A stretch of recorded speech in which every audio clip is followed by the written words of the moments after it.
Hello, everyone. Welcome to Coby's Brain.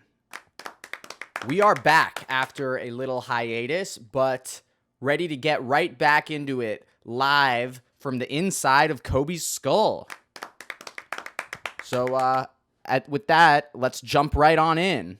So, we're going to begin with some movies.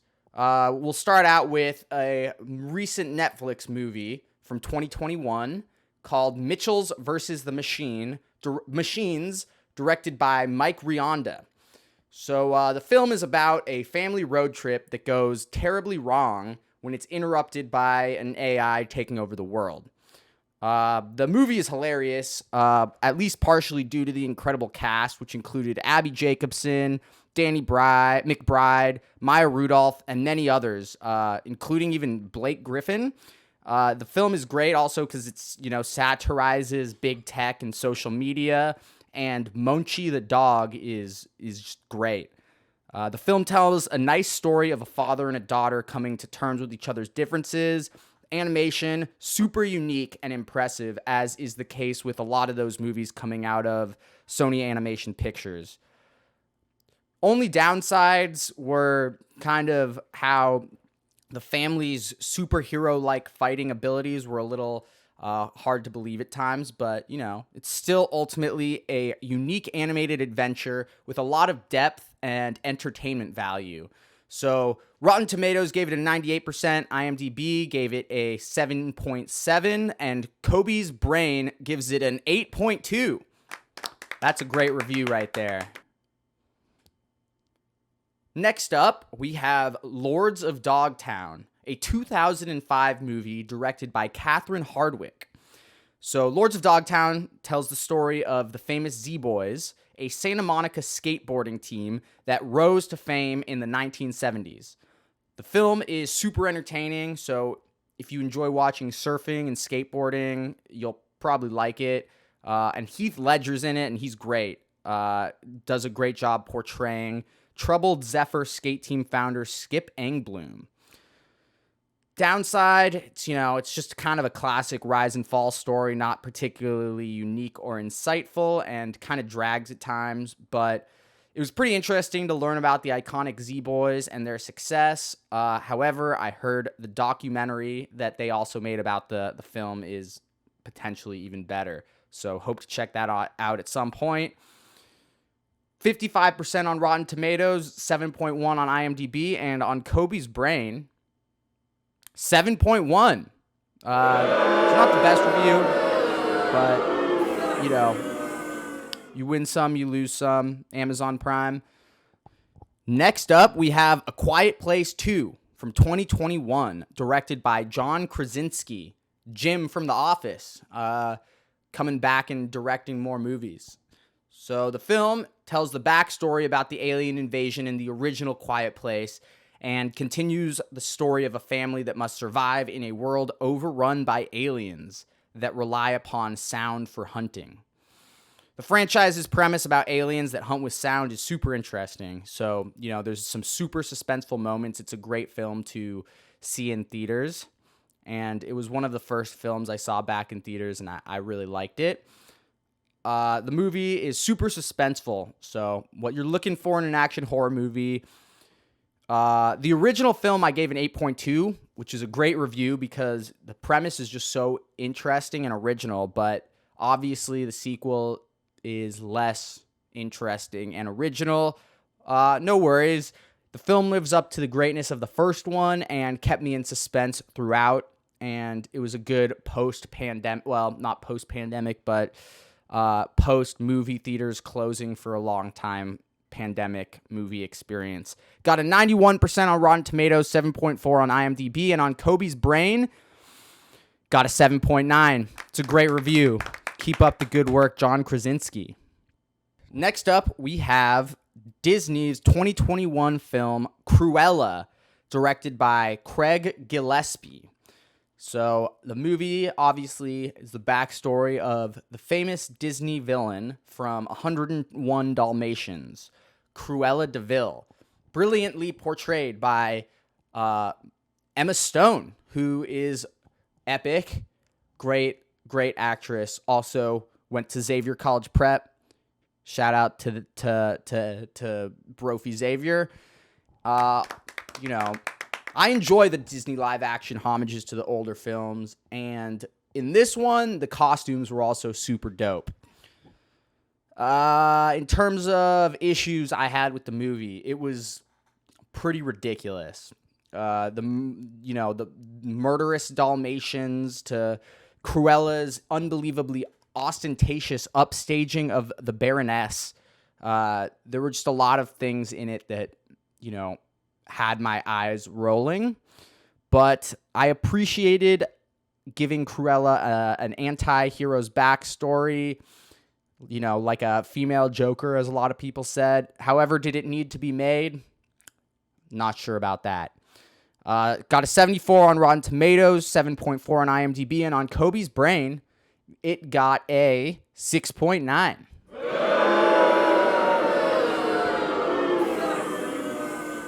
All right, next up we have War Dogs, a 2016 film directed by Todd Phillips. War Dogs tells the story of two young men who begin working as arms dealers during the war in Iraq, when one of them discovers that small Pentagon contracts are posted and can be bid on via a public website, which is based on a true story, and it's a pretty crazy story. It stars Jonah Hill and Miles Teller, who are hilarious. I think the film does a good job of diving into the morally problematic but, you know, interesting world of war profiteering. Apparently, the film did, in fact, differ significantly from the true events that the film is based upon, which is never optimal, but, you know, it is what it is. I loved Jonah Hill's character. It reminded me a lot of his awesome performance in Wolf of Wall Street. So the critics were pretty mixed about it. 61 on Rotten Tomatoes, 7.1 IMDb, but on Coby's brain, got a 7.7. Next up, we have a 2017 film, Only the Brave, directed by director Joseph Kosinski. So the film tells the story of the Granite Mountain Hotshots, an elite group of firefighters in Prescott, Arizona, that tragically died in a large fire. So living in Arizona, this was a crazy story when it actually happened, and I'm glad they made a movie out of it. You know, the film's super well done, the cast is amazing, and it's very heart-wrenching. As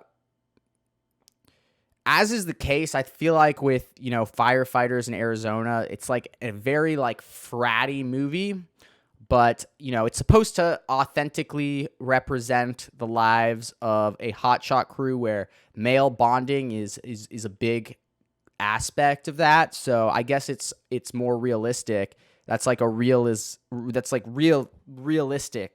you know, so it is what it is. Super powerful story of someone finding meaning through a family of coworkers. And the film gets us emotionally invested in the characters before, you know, tragically the events of the story take place. Got an 87 on Rotten Tomatoes, a 7.6 on IMDb, and on Coby's brain, you know, 8.3. That's a great review. Shout out to the Granite Mountain Hotshots and their families, and, you know, they were big time Arizona heroes. So loved watching this one. All right, next up we have F9, The Fast Saga, a 2021 Fast and Furious movie, the 9th, directed by Justin Lin. And the film is about Vin Diesel's character, Dom Toretto, and his family of badass drivers that must stop Dom's brother, Jacob, from stealing a device that can hack into any computer weapons system. So, yeah, this isn't really my type of movie. I'm not super big into, you know, these, like, just movies that are made for the sake of action sequences, but these ones were so ridiculous that from an ironic point of view, the movie had me, you know, laughing. Some weird dialogue, like when Charlize Theron described Yoda as a puppet with a stick up his ass. A very strange line that was actually pretty amusing. Story was ridiculous, dialogue terrible, and the fact that the main characters didn't die like 50 times each made no sense, but it's all good, you know? I enjoyed the movie from an ironic point of view, but it was really long, so that got old. Got a 59% on Rotten Tomatoes, 5.4 on IMDb, and on Coby's brain, got a 5.5. Next up, a 2011 documentary directed by David Gelb called Jiro Dreams of Sushi. So this documentary is about Jiro Ono, who is Japan's most renowned sushi chef, who owns a 3-star Michelin restaurant and is also a father of 2. And, you know, the film is kind of about someone who's just like truly an expert and truly excellent and has this intense philosophy of perfectionism and kind of outlines like the structure and discipline needed for someone to become as esteemed in his field as someone is. But actually the film is also really about one of, you know, the sons, you know, with the difficult task of living up to his father's immense legacy. You know, there are very few things wrong with this film. It's like really good. I didn't really talk about Jiro's wife at all, which was kind of weird. I'm a little confused about why that was. And due to the next film, Seaspiracy, which I watched afterwards, I was like, oh man, shoot, sushi? I don't know. But, you know, I loved looking at this delicious sushi and learning about someone who is truly a master of his craft and, you know, what that takes, which is just discipline and complete and utter commitment and obsession. So, film got a 99% on Rotten Tomatoes. People loved it. 7.9 on IMDb, kind of low ranked. But on Coby's brain, we gave it an 8.5. It's a great rating. Great film. You know, I had very few issues with it. It was very impressive, very entertaining. Next up, a recent 2021 Netflix documentary called Seaspiracy, directed by Ali Tabrizi. So the documentary is about the primary cause of the alarming rate of our ocean's destruction, commercial fishing. It's a very intense movie, like crazy movie. Raises a lot of excellent points about the problems associated with commercial fishing, including the fact that it's destroying our oceans, killing marine mammals unintentionally, and reliant on, you know, forced labor in certain parts of the world, and is just like wiping out so many species of fish. It's crazy, really eye-opening. I think everyone should probably, it's good perspective, even though it's, you know, clearly trying to prove a point, no matter how valid that might be. But, you know, sometimes Ali's like very aggressive inquisitions of the people in the film come off as, you know, a little bit unjournalistic, but it's still really good. And, you know, still, like, it's going to be really hard for me to eat seafood after watching it, to justify eating seafood after watching this movie, you know, which is a bummer, especially given how delicious sushi is. But, you know, I'm not stoked about the damage being done to our ocean because of commercial fishing. You know, that's the issue. That's like what the movie's main premise is above all of the other things we're trying to do to save the ocean. The most important thing is really just limiting seafood intake, because commercial fishing, not good stuff. Got a 75% on Rotten Tomatoes, 8.2 on IMDb, and on Coby's brain, got a 7.9. It's a great rating. Shout out to Ali for bringing up a lot of good points and sharing that with Netflix and the world. Next up, we're transitioning into television shows, which brings us to Hulu's Season 1 of MODOK, which is a Marvel show created by Jordan Blum and and Patton Oswalt. So this series is a stop-motion adult animated comedy show based off of the Marvel supervillain MODOK, who is struggling to balance his desire for world domination with the needs of his family, which is a really interesting theme that comes up in a lot of, movies and TV shows about like balancing family with someone with incredible, like insane ambitions. But, this show, I wouldn't describe it as particularly serious. It's actually hilarious, like absolutely hilarious. Stupid Buddy did a great job with the stop motion animation. And I loved it. I could not stop watching this show, even though some episodes were a lot better and a lot funnier than others. So the show is a super unique addition to the contemporary Marvel canon, and likely my favorite non-Marvel Cinematic Universe Marvel piece of content that I've seen in like a really long time. Hilarious. Truly hilarious. 88% on Rotten Tomatoes, 6.3 on IMDb. That's a little low. On Coby's Brain, we gave it an 8.6. That's a great review. I hope to see a second season of that show. I loved it. Okay, next up, we have Season 2 of Love, Death, and Robots, created by Tim Miller, which is a Netflix animated anthology show for adults, definitely for adults, and focuses on themes of, related to love, death, and robots. So, certain episodes were amazing. Like the one about Christmas I really liked because it was pretty funny. But some of them, I don't know. Sometimes I feel like animation lends itself a lot better to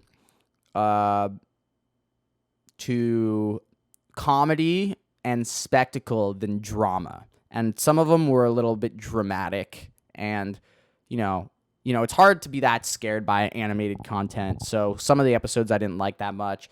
They were like extremely like nihilistic and dark and came off as a little bit gratuitous, but some of them were awesome. Like as I said, the Christmas one, the Arizona one, super good. Not as good as the first season, but still super entertaining. I loved it. I loved the work of Tim Miller. 83% on Rotten Tomatoes. And on Coby's Brain, we gave it a 7.8. Still a great review. Next up, we have another show that's on Hulu, produced by Vice, called Hamilton's Pharmacopeia, which is created by Hamilton Morris, who's the son of Errol Morris, the guy who made Thin Blue Line. So the show is a Vice docuseries about various psychoactive substances, and season 1, includes episodes about Quaaludes, PCP, salvia, magic mushrooms, hallucinogenic fish, and another episode about an LSD chemist. And I've watched a few more episodes besides season 1 because it's just like a very curiosity satiating show. Like it really, you're just like, wow, this is really interesting. I love Morris's gonzo journalism, which is combined with like a very deep knowledge of chemistry and general science. And he goes into like super, super detailed explanations about the chemistry and just about a large variety. It's the most academic approach that I've personally seen about drugs. Does the show glorify drug use? Probably a little bit, which isn't ideal, but, it does a pretty good job of being objective and academic. So the show is fascinating, and I'm probably going to keep watching it because it's just, like, really interesting. 88% on Rotten Tomatoes, and on Coby's Brain, we gave it an 8.7. That's a great review. So keep it up, Hamilton Morris. Keep making this show. All right, transitioning now into Coby's reading. So the first book that we're going to talk about is The Defining Decade, Why Your 20s Matter and How to Make the Most of Them Now, a 2012 book by Meg J. So the book is Meg J is a therapist who's worked with a lot of 20-year-olds and is addressing the misconception that we don't need to think about our futures in our 20s. Basically arguing that what people say 30s are not the new 20s, which is fine for me to hear which is fine for Coby to hear because he's still in his 20s. But if I was any older, I probably would not be stoked about this book. So Dr. J brings up a lot of interesting points. I thought the most interesting one one of them was the importance of building what she calls identity capital, or the experiences and knowledge that can define us. She also explains that weak ties are, more conducive to growth than, a comfortable, well-established urban tribe. And we shouldn't think of ourselves aimlessly wandering through the ocean with regards to our existential questions about what we should do with our lives, but rather should think of ourselves as choosing from a number of jams that we've already pre-selected. So we already have kind of an idea of what we should do, so we should try not to be as lost as we are, but as a lot of 20-year-olds are with regards to, what we want out of life and what we're going to do. With regards to the data, it's mostly anecdotal, so it's not, that makes it a little less compelling, but I still think she made a lot of really great points, and I found the book to be very relatable. And if you're in your 20s, I think you could probably benefit from reading this. So on Goodreads, they gave it a 4.1 out of 5, and on Kobe's Brain, we're giving it an 8 out of 10. Great job, Meg J. I enjoyed your book. Next up, we have Charles Bukowski's 1982 book, which was kind of a semi-autobiographical novel called Ham on Rye.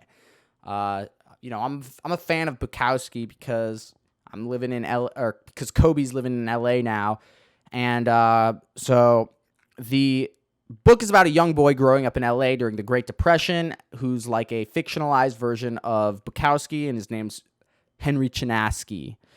The book is hilarious, and it's like very like personal and really relatable for, a young boy who is growing up and who feels kind of different. It's a little grotesque at times, but I don't think that's necessarily an aesthetic blemish, considering it adds to the novel's authenticity. It's definitely one of the most entertaining books I've read in a while, and it was a page turner. I couldn't put it down. I also got a 4.1 out of 5 on Goodreads, but on Kobe's reading blog, we're going to give it a 9 out of 10. Great work, Charles Bukowski. That's good stuff, man.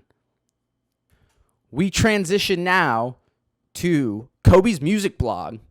We're going to start with May 2021's J. Cole release, The Offseason. So it's one of my favorite of J. Cole's in a little while, but, it's still, I don't think it quite compares to 2014 Forest Hills Drive. But that's fine. That album was a classic. Bangers include Amari, My Life with 21 Savage and Moray, 100 Mil with Boss, Pride is the Devil with Little Baby, and Interlude. I like those songs. Those are bangers. I appreciate the positive messages that J. Cole has in his music, but that's not always what we're looking for. The beat, I feel like beats are more important, and I don't know. I don't think the album was quite as hype as some of the other ones. I still liked it, though. I did really like it. Got a 6.5 on Pitchfork, out of 10 on Pitchfork, but on Kobe's music blog, we're giving it a 7.8 out of 10. That's a pretty good review. No 2014 Forest Hills Drive, but J. Cole, he's not going anywhere. He's one of the GOATs. He's great. Next up, we have a April 2021 release from the legendary DJ Khaled called Khaled. So DJ Khaled's latest album, full of bangers, as most of his albums seem to be. People hate on him, but he just gets all of these crazy collaborations together, and this one is not an exception. And he, milks the talent. that whoever's hot, I feel like DJ Khaled gets a lot. Like Lil Baby, who's obviously super hot right now, is in 3 songs. Drake's in 2. And, bangers include Thankful with Lil Wayne and Jeremiah. Every Chance I Get with Lil Baby and Lil Durk. We'll get to the 2 of them in a little bit. Let It Go with Justin Bieber and 21 Savage. What a collab. Body in Motion, Bryson Tiller, Lil Baby, and Roddy Ricch. Popstar with Drake. Grease with Drake. What? Crazy features. Obviously, it's formulaic, but whatever, they're bangers. What more can you want from a musician? Keep doing your thing, Khaled. Pitchfork was hating, gave you a 4.8 out of 10. Coby's brain is giving you an 8 out of 10. Keep up the good work, man. Next up, a June 2021 collaboration album between Atlanta's Lil Baby and Chicago's Lil Durk. Voice of the Heroes, 2 super hot rappers right now. Lil Baby just puts out so much stuff, and his collaboration albums are great. So, I love both of these guys, but, it was great. It was great. Don't get me wrong. And I just had really high hopes for the album. It had a lot of bangers. It really did. Voice of the Heroes, 2040, Hats Off with Travis Scott, Medical, How It Feels, and Rich Off Pain with Rod Wave. Honestly, great songs. A great album, but June 2021 was a crazy month for music with Migos Culture 3, Polo G's Hall of Fame. It was hard to want to listen to this album as much as those albums.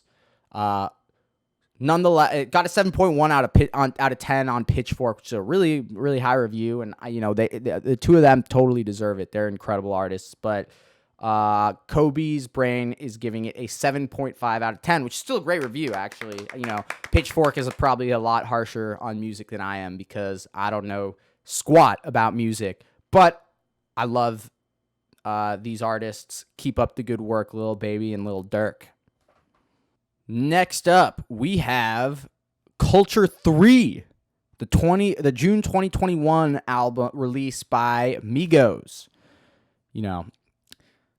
Like the previous 2 Culture albums, Culture 3 is iconic. It's full of bangers, and I would personally make the case that it's comparably fire to Culture 1 and Culture 2. However, a lot of people don't necessarily agree. They're saying it's a little bit too similar, but why would you change something that's working so well? The Migos are crushing it. Culture 1 and Culture 2 were absolute classics. Culture 3, if it's similar to those, who can blame them? Who can blame them? Bangers include Avalanche, Straightening, Modern Day, Vaccine, Picasso with Future, which is super nice and melodic, Roadrunner, Jane, which is she want a Bergen. I don't work. That's great. I like that one. And Need It with Young Boy Never Broke Again. Great album. I've been listening to it a ton. I got no complaints about it. It brought me a lot of joy. However, so 6.9 out of 10 on Pitchfork, and on Coby's brain, we're giving it an 8.4 out of 10. That's a great review. And finally, we have another album that came out June 2021. Great month for music. Polo G's Hall of Fame. So Polo G's latest album it's really one for the books. I'd been listening to The GOAT a ton prior to this album coming out, and it was when I saw that this dropped, I was like, oh hell yeah, that's great. I really do think Polo G is he's top tier these days. He's crushing it. A lot of his features are great, but his solo stuff is awesome. So, bangers in this album include Rap Star, Epidemic, Gang Gang with Lil Wayne. I'm pretty much about to name just almost every song on the album. Boom, Heart of a Giant with Rod Wave, Zooted Freestyle, Losses with Young Thug, Fame and Riches with Roddy Ricch, For the Love of New York with Nicki Minaj, which people didn't love for some reason. I thought that was a great song.